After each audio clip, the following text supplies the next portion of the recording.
right. We're ready. Okay. I'd like to call the meeting to order. I need a motion to adopt the agenda. Move approval for the agenda. Second. Director Roll call. Bragman, Aye. Director Kohler, Aye. Director Gibson, Aye. and Chair Russell. Aye. Thank you. Any public comment? We received 2 public comments and I forwarded it to the board members. The staff will also received it and they will be working on it as well. And then later on, it will be posted on the website. Okay, thank you. So the next item, number 2, is an approval item. Oh, we need to approve the minutes. Right. Move approval. Need for a the motion. minutes. Second. Director Bragman, Aye. Director Gibson, Aye. Director Kohler, Aye. and Chair Russell. Aye. Okay, now it's item 2, approval item, professional services agreement for annual northern spotted owl monitoring. Great. Carl, are you going to do this one? I will. Good morning, everyone. I'll just read this off here real quick. Recommendation for review and referral to our next regular bi-monthly board meeting. Committee's recommendation to authorize the GM to execute our next 2-year professional service contract in the amount of $130,098 to support our northern spotted owl survey work and as part of and for implementation of the biodiversity fire and fuels integrated plan. Summary, on September 18th, 2020 this year, we released RFP for a 2-year northern spotted owl monitoring contract. The district, we received 3, we sent it off to 3 qualified firms, and Point Blue Conservation Science, we deemed the most qualified due to their experience and to their past project activities specifically related to northern spotted owls. We're recommending that the District Operations Committee review and refer this item to the next bi-monthly meeting of the Board of Directors, and to authorize the GM to execute a 2-year contract with Point Blue Conservation Science in the amount of $130,098 for 2 years worth of northern spotted owl monitoring. Discussion. Yes. Carl, Yeah. what were the other bidders? Who were the other bidders? Panorama was one, and they actually declined. The other bidder was WRA, and they neglected to send a proposal. Yeah, Panorama formally declined, and I didn't get anything else from the third bidder. And we've been using Point Blue most recently anyway. We have used Point Blue for my 16 years of the district, and I believe some number of years prior to that. Okay. So above and beyond the most qualified, in my opinion. Yeah. They are professional services, so we don't need bidding, but how did they stack up price-wise? There are only one proposal, Jack. Yeah, again, it was a single proposal received.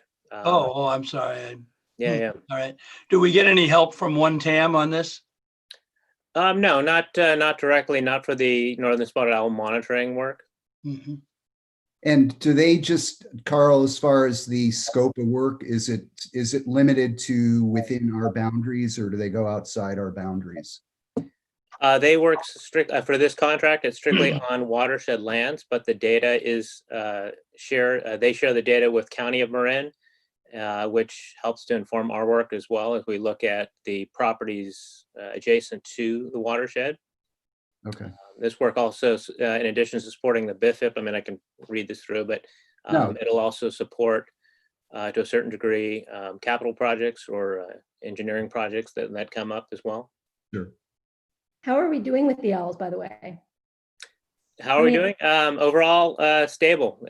Marin County has one of the densest populations of northern spotted owls in the state. We have a diverse habitat that they seem to like. Their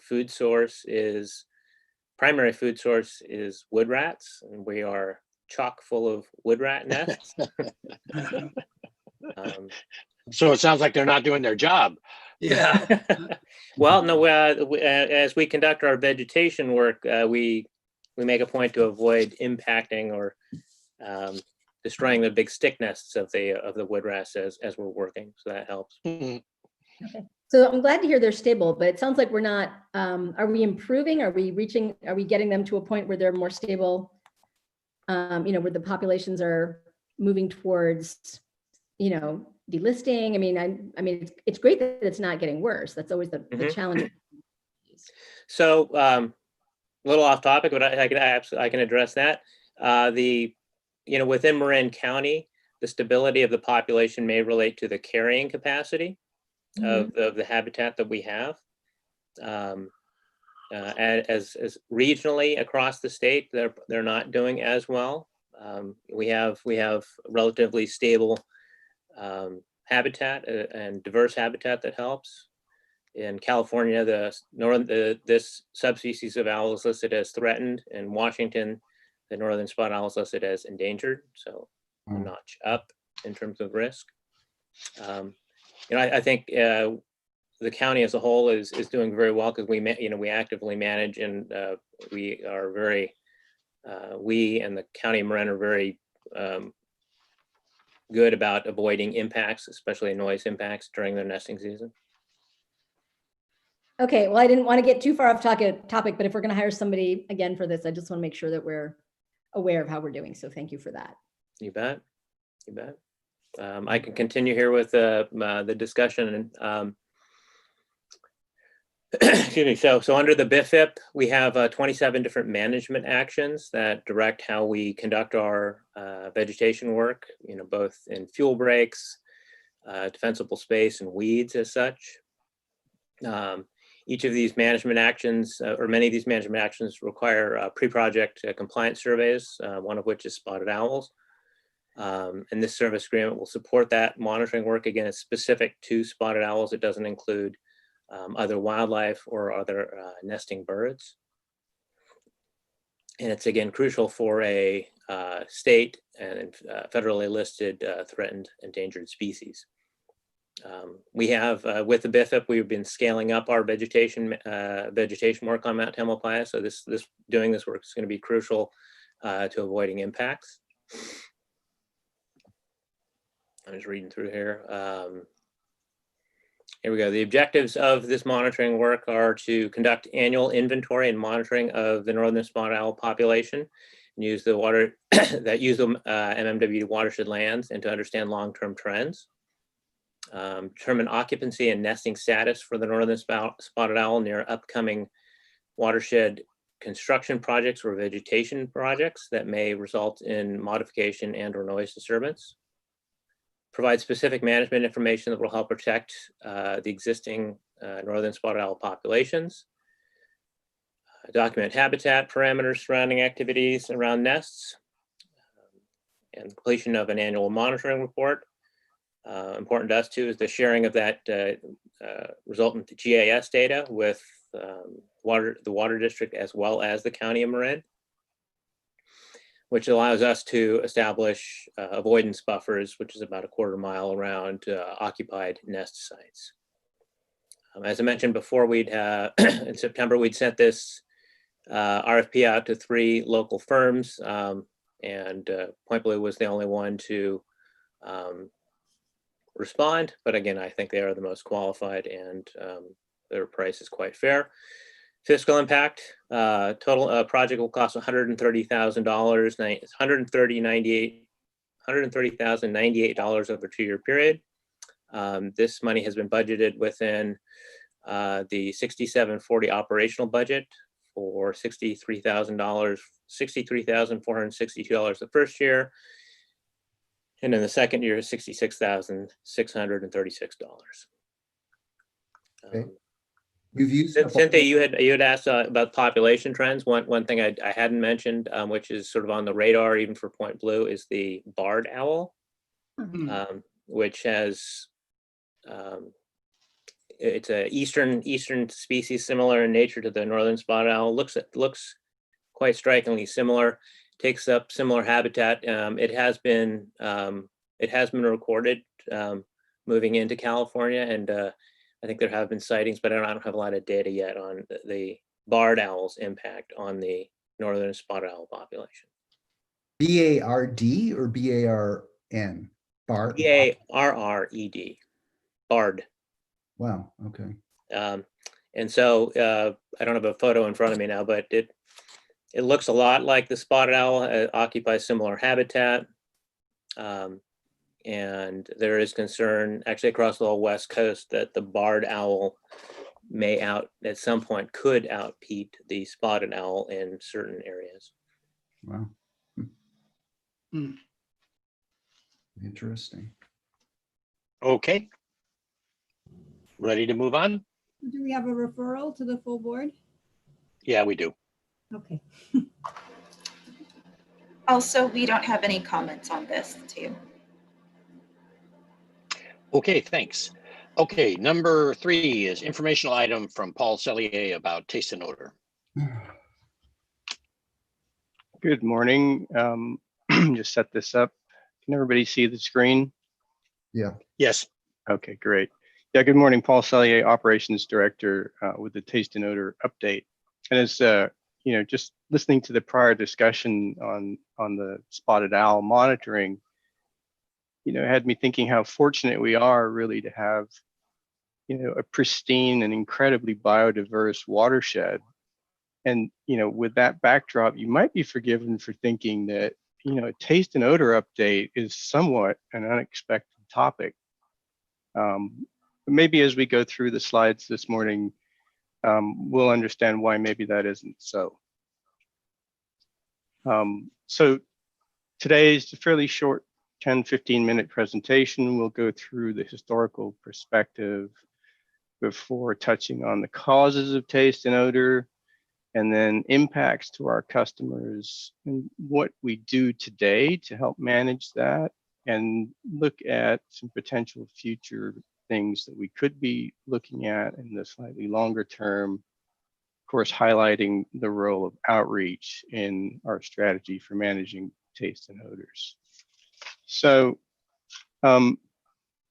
taste and odor obviously is not a new phenomenon for us. And we have data, on our computers going back quite some time. And the data show us that really it's a summer fall phenomenon. And if we stop and just sort of think about that for a moment and why that might be so, I think it's pretty clear that as the sun shines, right, from winter through summer, days get longer. So you have more sunshine.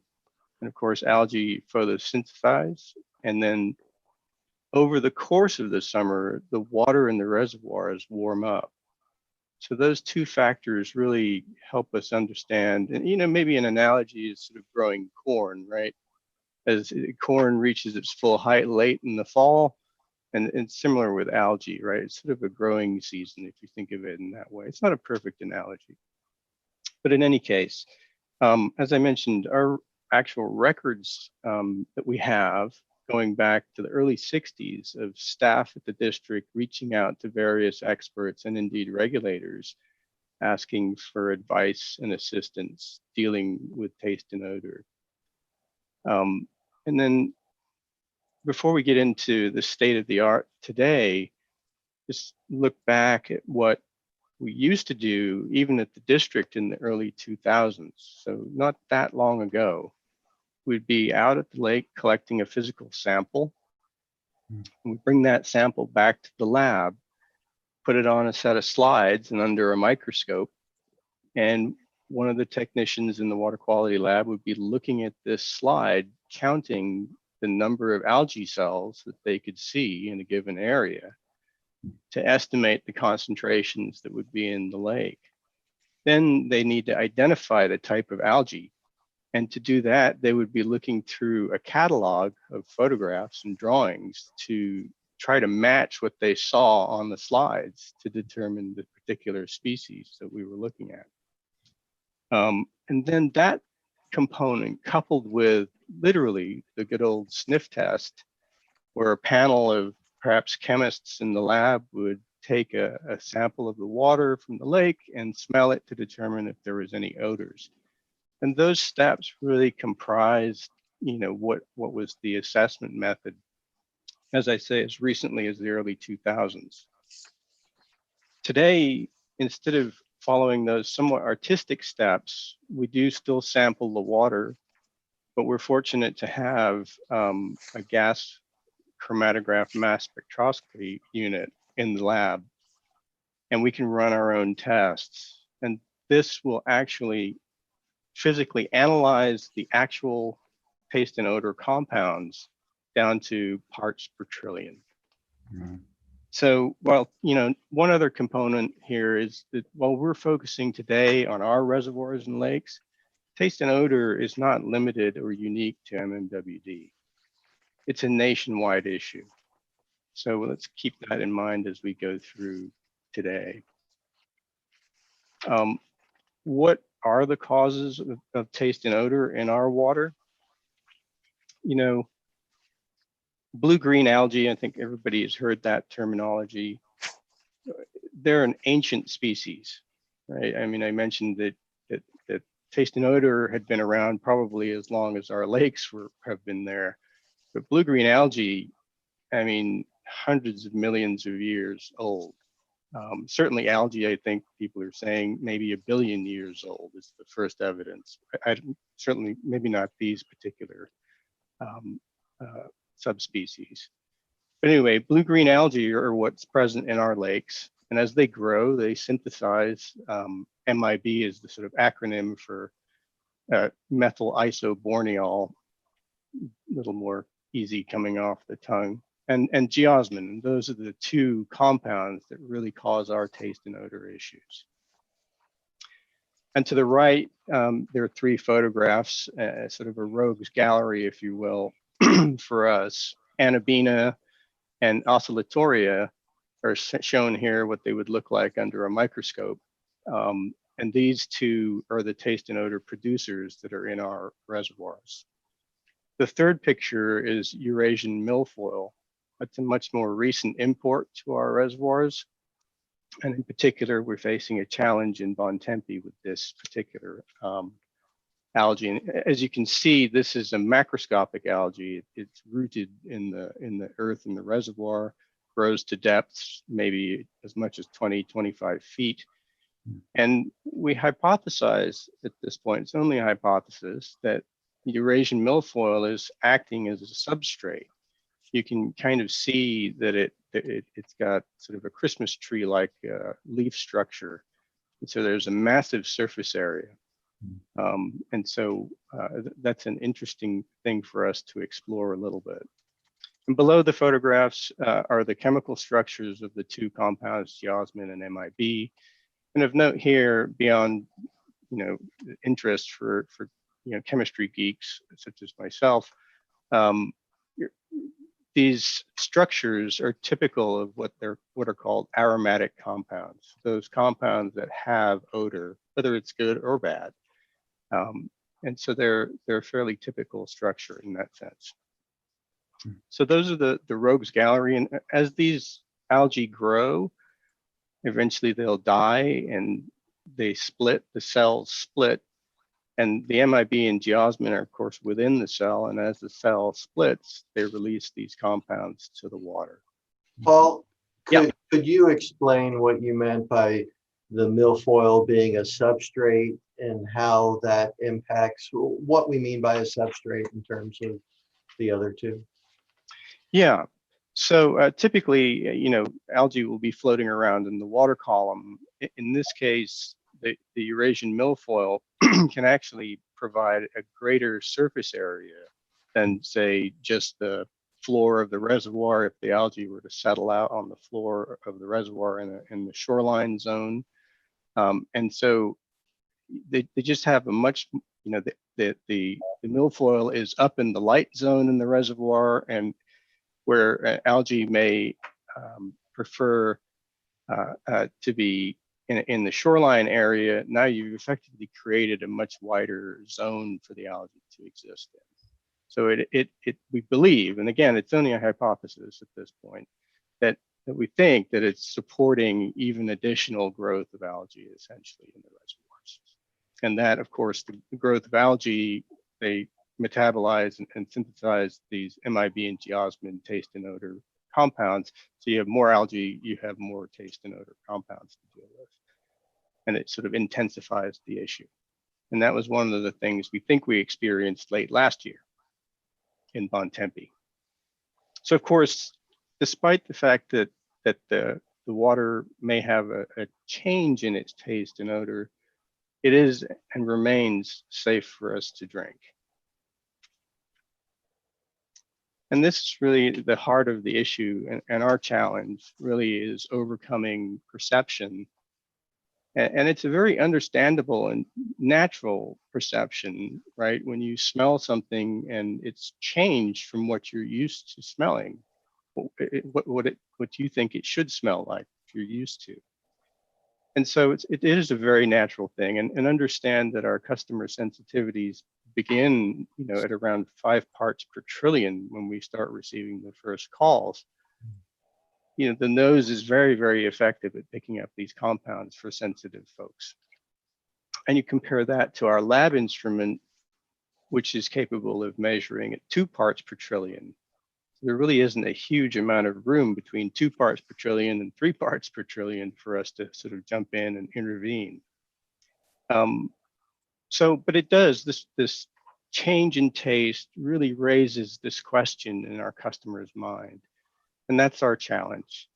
And I just want to assure the board and our customers that our water is safe to drink.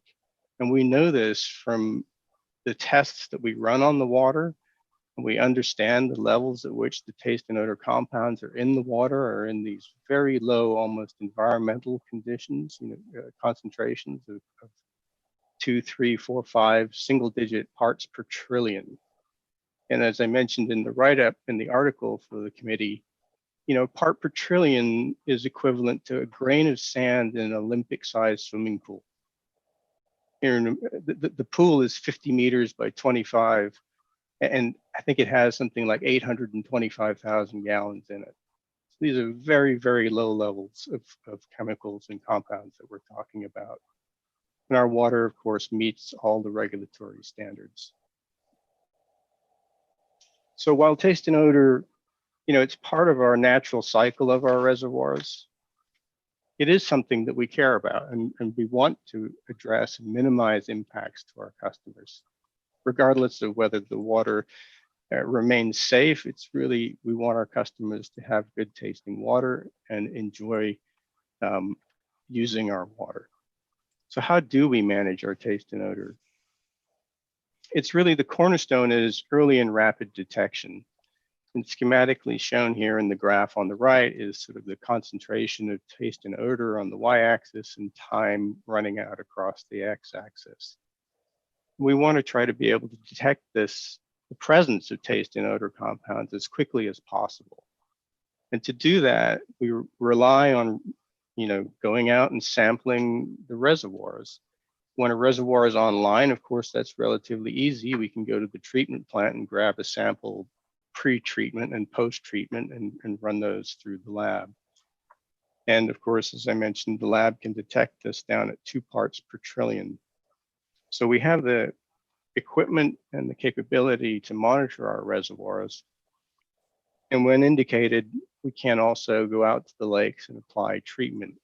We'll talk a little bit about lake treatment in a minute. Coupling our monitoring and detection strategy is really one that I've termed avoidance here. And these are avoidance actions that we can take. In the case of changing from an active reservoir, so if we were on Nicasio, for example, and we detected a bloom was occurring, we can change to Kent. So we could take Nicasio offline and switch to Kent as a source and help our customers get through this episode while we address the lake conditions. If we were on something like Kent Reservoir, we could change the intake level. And just schematically shown on the right of the screen here is, a reservoir intake with multi-level valves. and we would close the valve in the layer of the reservoir where the taste and odor event was occurring and open a valve perhaps lower down where there was no taste and odor in the water. Of course, reservoirs have to be designed this way from the outset. It's very challenging and expensive, as you might imagine, to retrofit a reservoir with a multi-level valve outlet structure. And so really in our case, Kent Reservoir is one of the only ones we can use this strategy to sort of dodge taste and odor in different layers of the lake. And indeed in Kent, it is a relatively well-behaved lake from that perspective. We don't often have taste and odor events there. Now, the last item we can do is, of course, blending water. And again, we're limited to Kent and Nicasio here. Those are really the only two lakes that we can combine and blend the water. So if the taste and odor event was not that severe, we might instead of choose instead of switching reservoirs from one to the other, we might blend the water. And of course, I would point out that all of these strategies, avoidance strategies, have some implication in one way or another. Perhaps in water supply, if you're moving from one reservoir to another and you would really rather draw down Nicasio because perhaps it has a larger watershed than Kent, but you're forced to switch to Kent to avoid a taste and odor episode. And then blending water may have impacts for treatment plant operations because Kent and Nicasio are quite different in temperature. So our avoidance strategies we engage in very cautiously and with a good deal of thought. So I mentioned lake treatment, and really we consider this the first step in our water treatment process. Algae left to grow completely unabated in the reservoir would, of course, population would explode, concentration of taste and odor compounds would magnify and intensify. But importantly, perhaps, maybe more importantly than that, as algae would be drawn into the treatment plants, and algae can be a very challenging compound or particulate matter to remove, certainly in the types of treatment processes that we have at our treatment plants. So it really is an essential tool for us, and it's not one that we engage in lightly. As I mentioned, we have very expensive analytical equipment in the water quality lab, and we don't go out and treat indiscriminately. The compound that we use to control algae is pretty widely used across the country and has been used for a very long time. It's copper, and it's quite effective, and there are no human health risks associated with it. Just talking through some of the photographs here, the first one, top left, is a photograph of the boom off of the treatment boat. And you can see the plume of what looks like copper sulfate solution, sort of a dark blue streaming out from the boom. The other photographs, if you recall, I talked about Eurasian milfoil. This bottom left is and all of these actually are photographs of Bontempi. And you can see how invasive and really impactful this milfoil can be. And it's a super difficult plant to eliminate and control, and one that we're trying to figure out ourselves at this point. These top right is a picture of the milfoil you can see growing right at the dam at Bontempi. So it's all over the shoreline at Bontempi and anywhere that it can survive in the ideal conditions like that. So there are other options, of course, and these would be for us future options, and both of the options here that I'm going to talk about just briefly, I think are also included in the 10-year financial plan that Chuck will be bringing to the board with Ben and others over the next few weeks and months. The first is ozone, and everybody's heard about ozone, and it's widely considered as the gold standard for taste and odor treatment and perhaps even water treatment in general. It's created from liquid oxygen, and by passing the oxygen gas through an electric field, it energizes and splits the oxygen atoms, causing this O3 or oxygen radical, which is a highly reactive species and is extremely strong oxidant and just literally destroys the taste and odor. There are some other benefits associated with ozone that would be perhaps interesting for us to look at. It tends to reduce disinfection byproducts, and some people say helps the water taste a little bit better. It is a capital intensive process, and you can see some of the space requirements. I don't know that ours would be quite this size, but what we're looking at in the bottom picture is a large liquid oxygen tank. So this is cryogenically cold. It's, minus 120 degrees or 180 degrees centigrade, very, very cold. And of course, there's energy required for that to happen, right? And then it goes through this sort of metallic structure, which is an evaporator, turns it from a liquid back into a gas that allows it then to flow and be moved through a process. The top picture is the sort of what I call the ozone reactor. And this is where the oxygen will come in and ozone will be generated before being moved out further into the process as a disinfectant. Back of the envelope calculations, I think San Geronimo would need 350 pounds of ozone today. I don't have the cost of what oxygen is or what the successful conversion rate from oxygen to ozone is through those reactors, but those will be things that we would look at should that be something that the board are interested in. The other I can, Paul, I mean, the conversion rate for pure oxygen with a high performance ozonator is about 10%. Yeah. So that's kind of the rule of thumb. If you go off air, it's about 6%. I think this is one of the most exciting things that's been proposed here. And ozone does a lot more than just improve the flavor of the water. It improves the appearance of the water. It gives it a sparkling look, and it becomes your primary disinfectant. So not only does it reduce trialomethane formation by destroying parts of the precursors, it also eliminates the need for so much chlorine because you use it as the primary disinfectant. I mean, it's the standard of practice in Europe. I haven't never been to a water treatment plant in Europe that didn't have ozonation, just FYI. Would it eliminate the need for chloramine? No, it doesn't. The chloramine is really for the distribution system. It's the only way to hold a residual in the distribution system. So you need the chloramine, but it reduces the amount that's needed because you basically nuke out the bulk of everything that's there. It'll reduce the chlorine demand probably close to zero. Yeah, and the cost, of course. Well, it's more expensive than I know, but chlorination. you're not just adding the cost. You got some offset.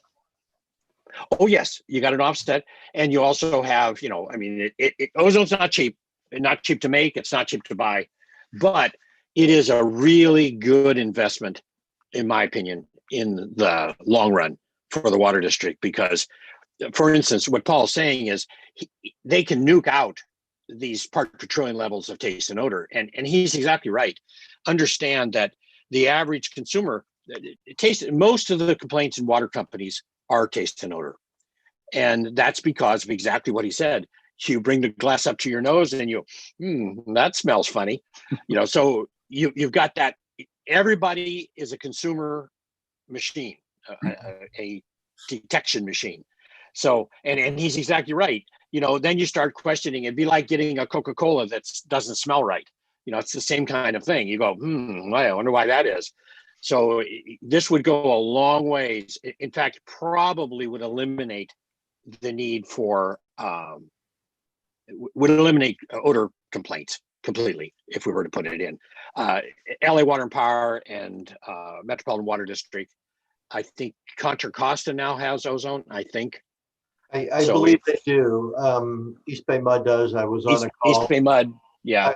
I was on a call, Larry, with GMs around, and Zone 7 just was talking about they currently have an ozone project at maybe the two plants they have. So this is, I agree 100% with what Larry's saying. Really, the state of the art, the industry standard for both disinfection, reduced disinfection byproducts, and certainly taste and odor issues would really go away for us. And we are bringing this project, as Paul noted, as part of the long-term financial plan to talk about the cost and relative priorities with the other things on our plate, and perhaps the timing of when this may be appropriate to fit in based on the board feedback we receive as part of that process. And it's not just capital. It would be a lot easier from financial considerations if it was capital, but even with the offsetting costs Jack noted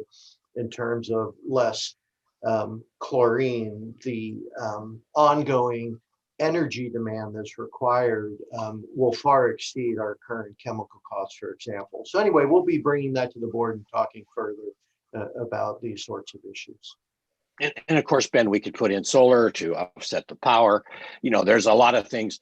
To me, this would bring us into the 21st century and would go a long ways. If you'll recall, Cynthia, your comments, Yeah. I think maybe at the last doc meeting about your friends and neighbors, Right.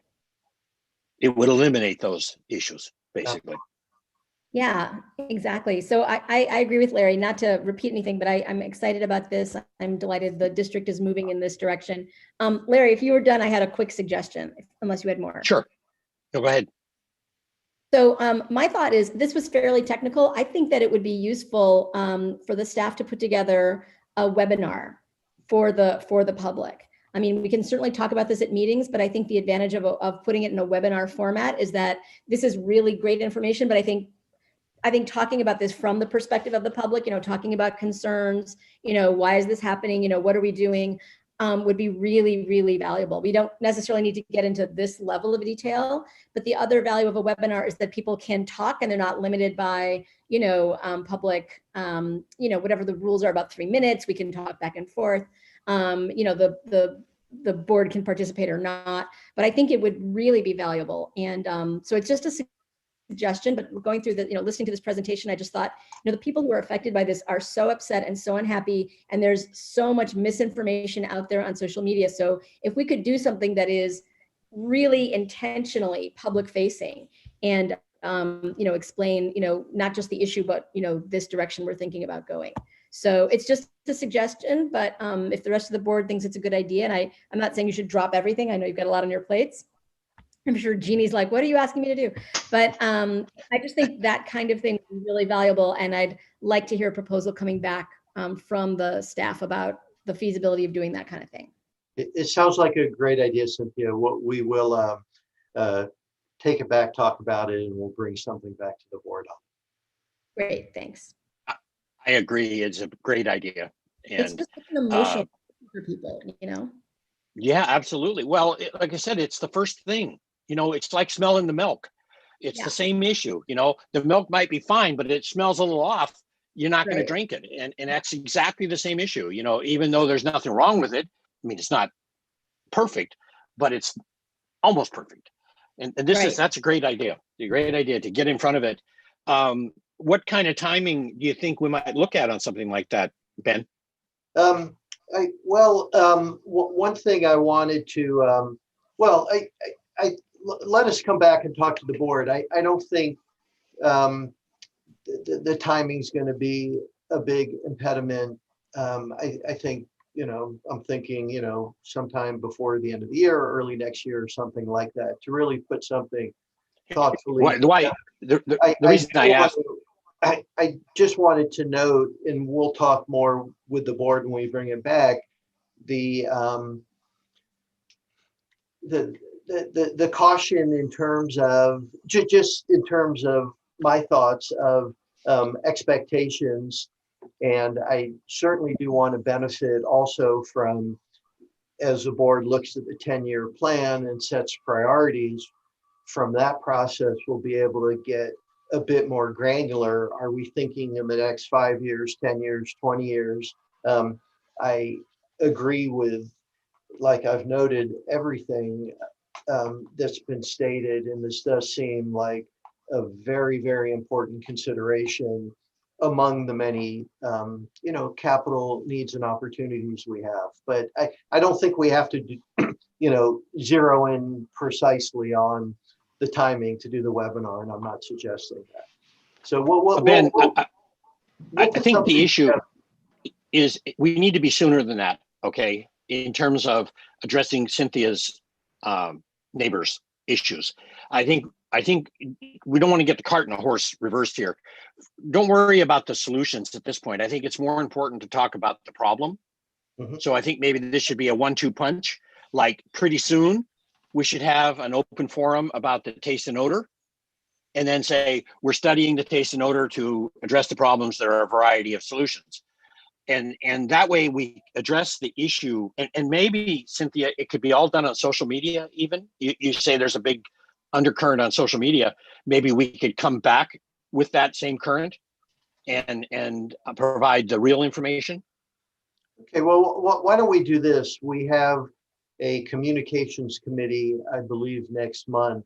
We'll plan to bring the staff's proposal on what we can do and what we're thinking in terms of addressing these comments in a time frame that I think will be consistent with what I've heard today. Okay. Sorry Ben, to interrupt you, Paul. Oh no, that's great discussion. I appreciate everything that was said. It was great.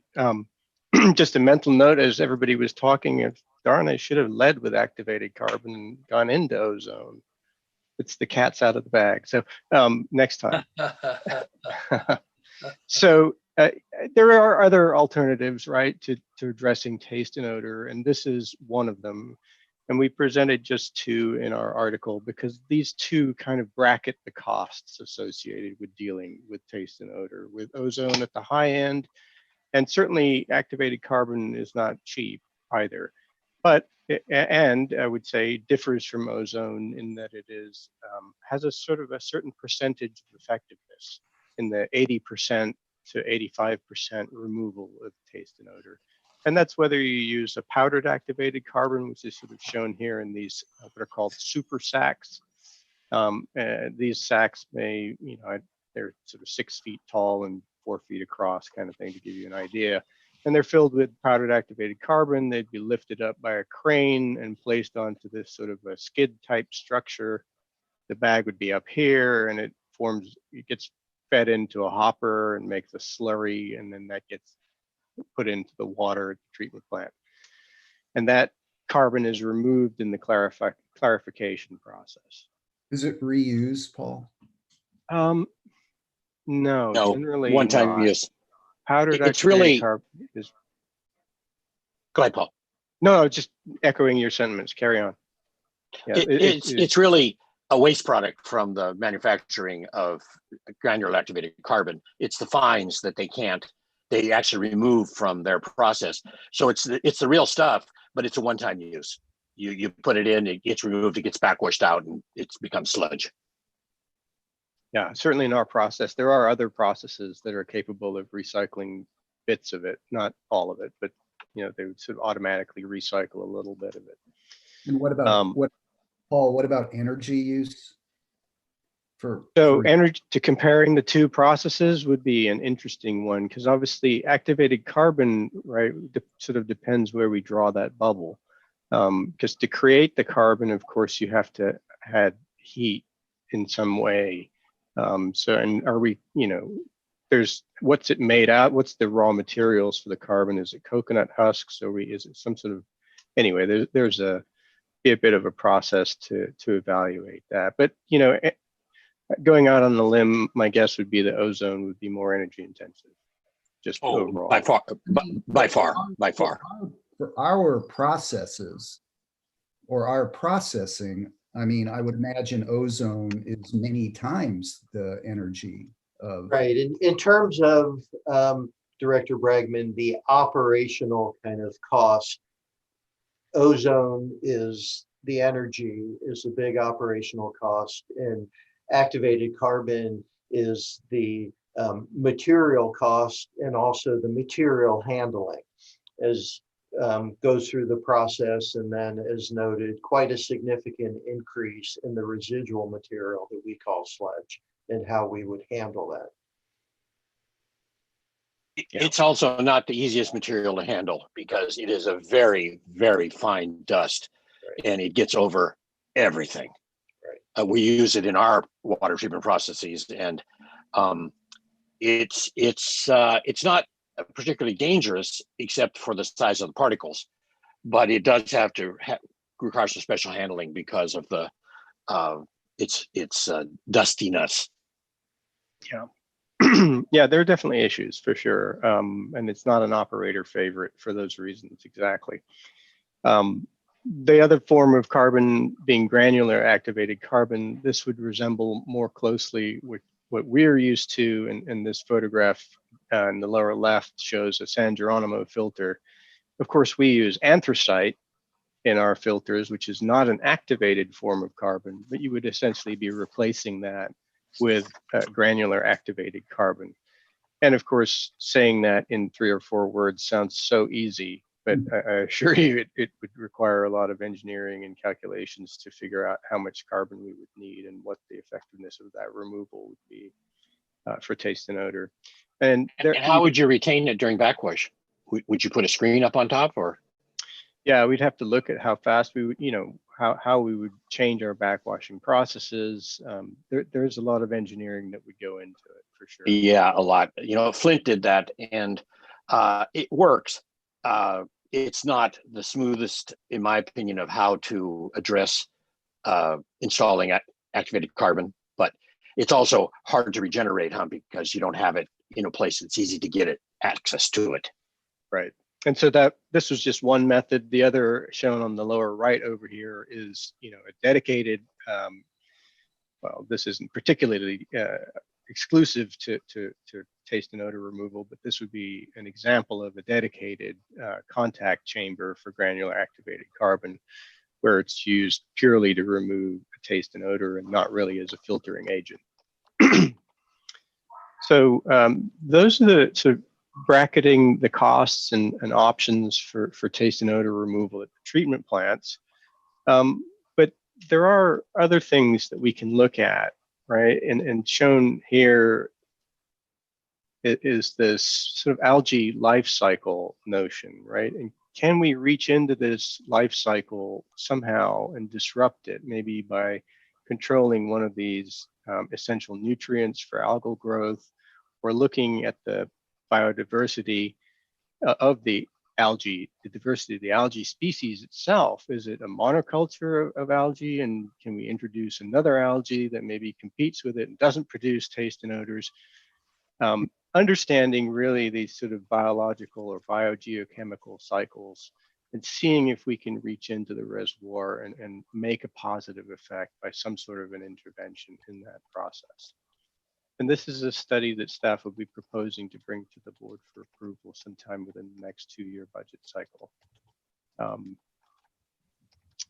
Of course, we've talked a little bit already and some great ideas about outreach. And this is such an essential component of taste and odor, really an educational, as was noted earlier, component to it, as well as the assurance component. And why are we so sure that the water is safe? Right now, we use our website, which explains the phenomenon in some detail and provides a couple of tips on there, like chilling the water. But there are some other things we could add, like a squeeze of lemon, for example. Just sort of, these are small ideas and tokens. Of course, social media is such an important component, and this shown on the right here is an example of one that was sent out fairly recently on Nextdoor. We can, of course, geo-target on social media, right? So control our messaging to particular areas, but this was broadcast to the entire district because both Nicasio and Bontempi were experiencing some taste and odor issues earlier. So maybe last week, I think this went out, and you can see it specifically addresses a change in the taste of the water. And of note here is, almost 13,000 impressions. So it's such an effective platform to get targeted messaging out. And we all saw Director Gibson's op-ed, was that last week, I think, that went out covering a range of topics, but associated with that was the note that the warm weather increases the algal growth. So the op-ed is a broad platform that gets used to push out our messaging on a huge variety of topics that really cover everything for the district. But I think that's a great start, Paul. I think we should open it up, though, to the forum that Cynthia is conceptually proposing, which is give the people a chance to talk about it. It's just the voicing their concerns, right? Obviously, you're not a magician and you're not going to touch it with a magic wand and change things overnight. Although, if we were to distribute more Russian River water, Ben, that would change things too, to where it can go. Now, I don't know how much up the hill it can go, but that's something to think about. The other thing that comes to mind, Paul, is, do you know Stuart Krasner? Do you know who he is? Yeah. He's retired from MWD.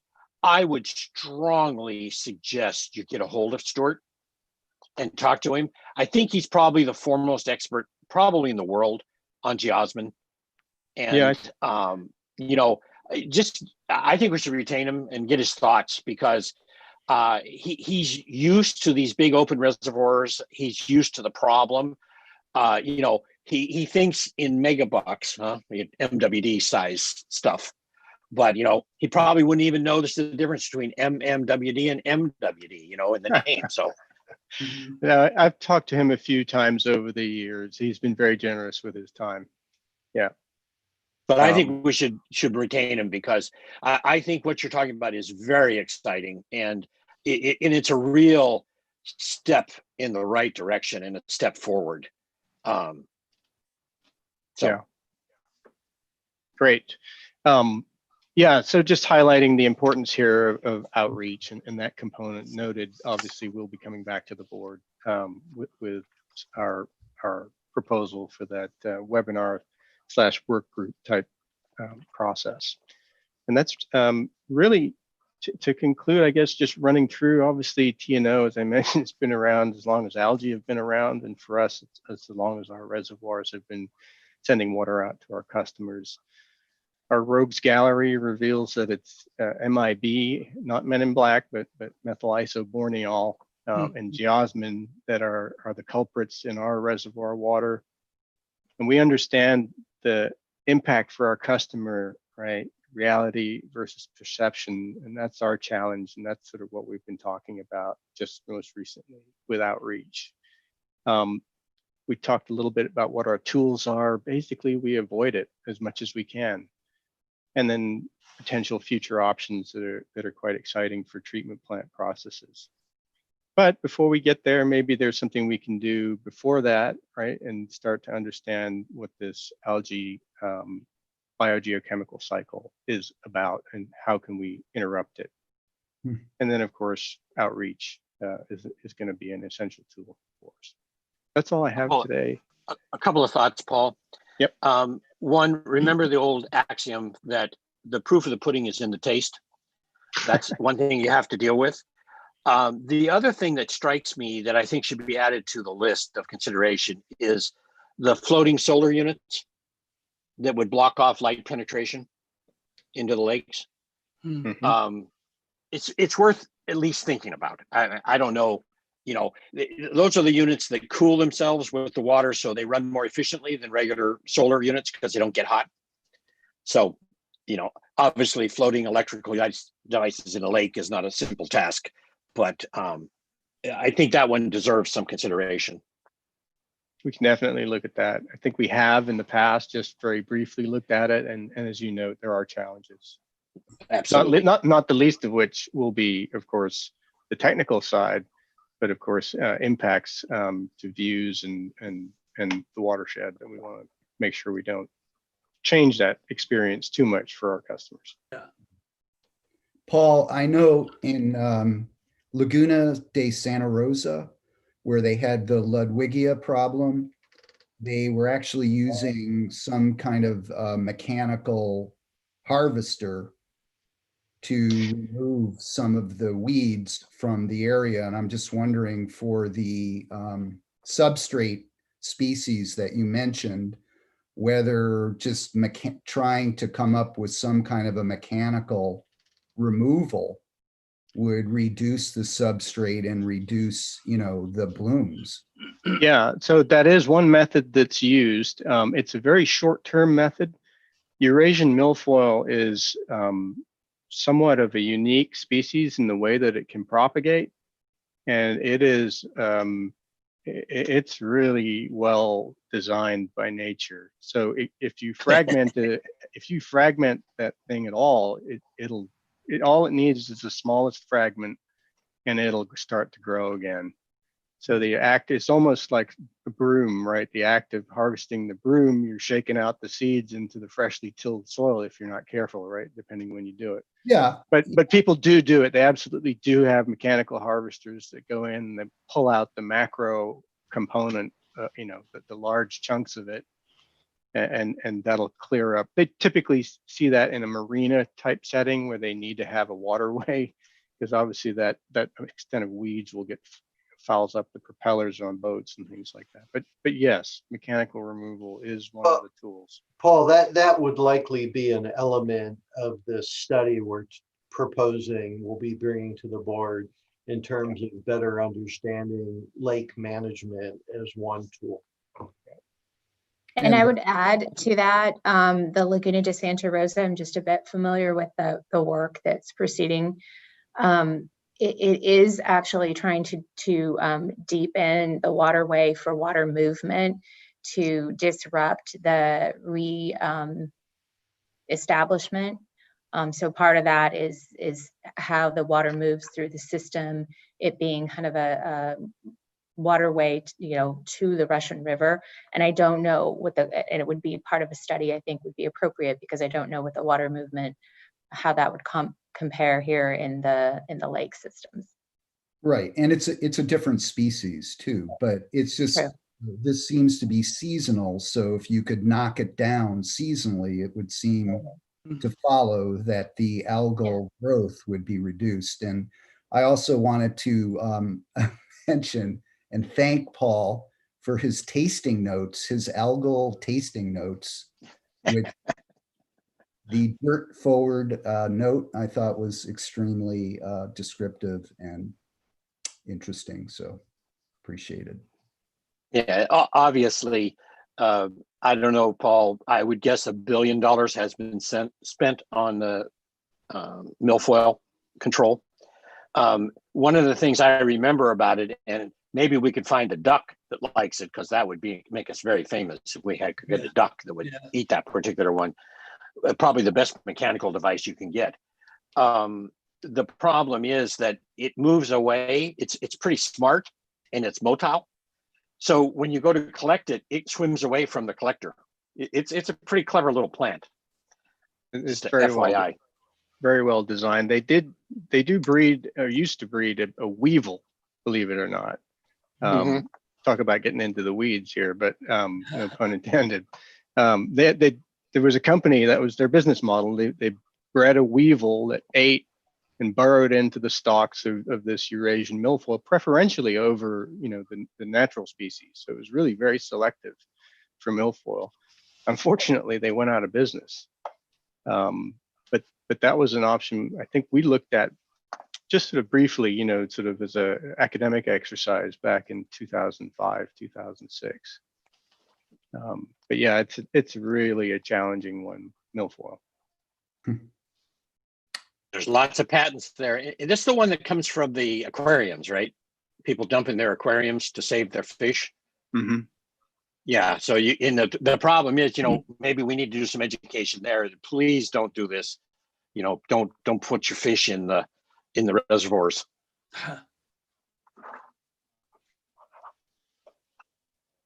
You've all seen it. I can tell you that much. If you've ever looked at somebody's aquarium, it's quite a common plant in the aquariums business. Yeah. I was wondering, it does look like a little domestic aquarium plant. So it is. That's where its source is. It comes with the fish. That's like I say. It's people dumping their aquarium they can't deal with their fish, and they put their fish in the reservoir, and they dump the stuff in, and then once it's in, it's as an invasive a species as you can get.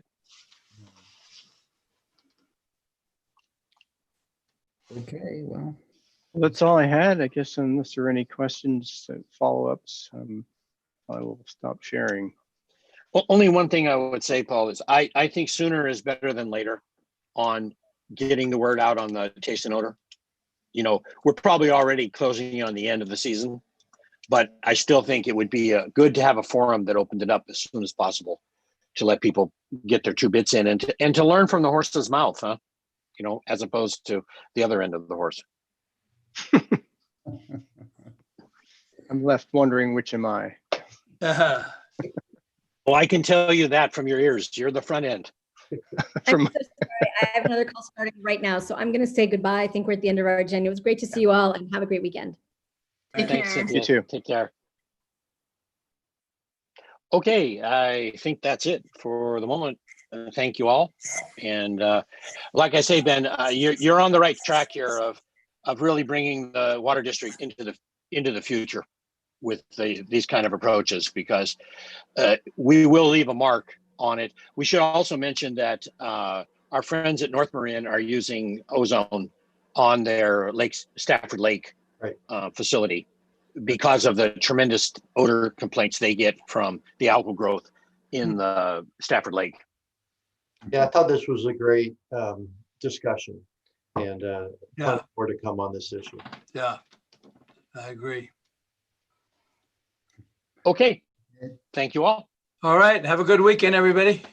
Take Thanks. care. See you. And there's no Bye. public comment either.